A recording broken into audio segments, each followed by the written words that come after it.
Bien, on va aller chercher une palette menu fenêtre calque. Alors ça, c'est une palette très importante dans Photoshop, bien sûr.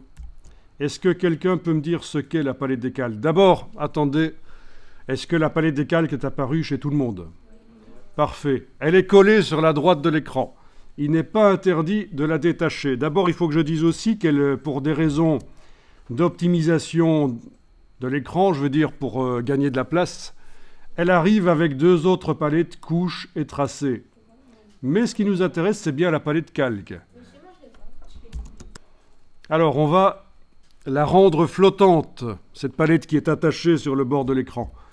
C'est parfois plus facile, c'est intéressant de savoir ça.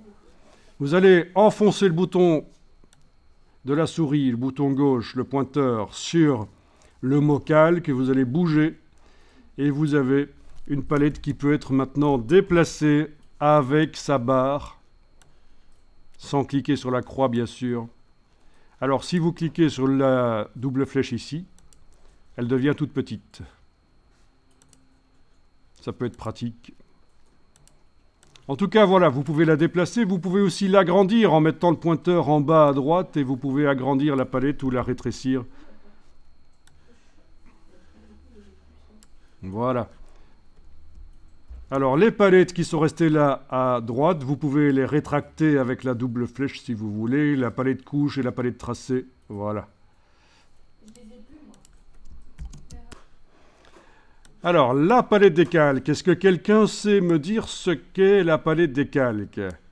Qu'est-ce que ça contient? Des calques, oui. Mais c'est quoi un calque? Donc c'est vrai, tu dis qu'on pourrait mettre une photo et sur un calque au-dessus dessiner. Oui. Oui, en fait, ce sont des niveaux de construction, les calques. C'est pour éviter de faire tout au même niveau et puis on s'embrouille quand on doit faire sélectionner un objet, travailler sur une partie, c'est compliqué. Donc on superpose des niveaux de construction de l'image. Voilà, c'est des calques. Et actuellement, on a un seul calque, le calque arrière-plan. Ça vient toujours avec un calque arrière-plan, les images Photoshop. Alors, je ne sais pas pourquoi, dans certaines écoles, ils expliquent aux étudiants qu'il faut systématiquement double-cliquer sur le calque d'arrière-plan. Dès que vous ouvrez une image et que vous voyez qu'il y a un calque d'arrière-plan, vous devez double-cliquer sur lui pour le transformer en calque 0, un calque qui n'est pas d'arrière-plan.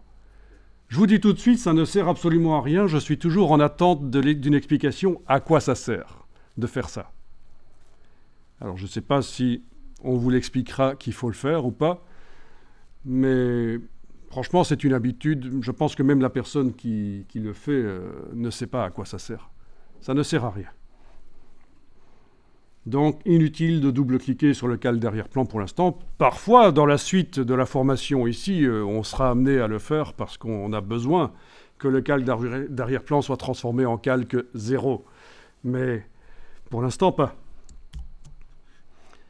Alors, la vignette qui montre le contenu, elle est toute petite. On va l'agrandir. Alors, les palettes, elles ont un menu. C'est les lignes horizontales qui sont là, sur la droite.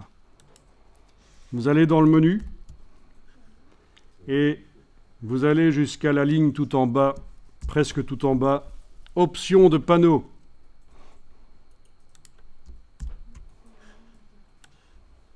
Option de panneau, pas option de pneu. On n'est pas en mécanique automobile ici. Option de panneau. Pas pneu. Et alors, vous pouvez cliquer sur la grande vignette ici. OK. Et vous avez des grandes vignettes. Enfin, une grande vignette, en tout cas pour l'instant, puisqu'il n'y a qu'un seul calque. Alors, on pourrait se dire, mais pourquoi est-ce qu'ils ne mettent pas des grandes vignettes d'office? Mais parce que parfois, quand on a beaucoup de calques, ça nous empêche d'avoir une vue d'ensemble.